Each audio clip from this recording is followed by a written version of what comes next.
මොකද්ද බබා කරන්නේ මේ මහරය හැරගෙන? කවුද ඒ? හොරෙක් නේද? අල්මාරිය මුල්ල හැංගුනේ. මේ බබා පෙන්නත් නැහනේ. නිදාගෙනනේ හිටියේ.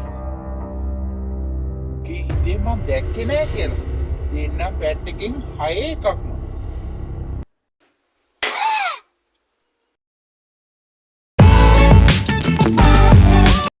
හායි යාළුවනේ ඔන්න මං ආව කාලෙකින් ඉතින් අද මම ඔයාලත් එක්ක කතා කරන්න යන්නේ වැරදුණු ප්‍රෑන්ක් එක ගැන. ඔයගොල්ලෝ ආපු හැම ප්‍රශ්නයකටම මම අද උත්තර දෙනවා. ඉතින් ඔව් ඇත්ත තාම හස්බන්ඩ් හිරේ ළඟදී නිදහස් වෙනවා. මම මාස 2ක් ICU හිටියා. ඉතින් මට ආදරය කරන හැමෝම නිසා කොච්චර රිස්ක් එකක් වුණත් මම මේ වගේ ප්‍රෑන්ක් ඉදිරියටත් කරනවා. ඉතින් බය වෙන්න එපා. ගොඩක් අය අහලා තිබ්බා ආයේ නැද්ද කියලා.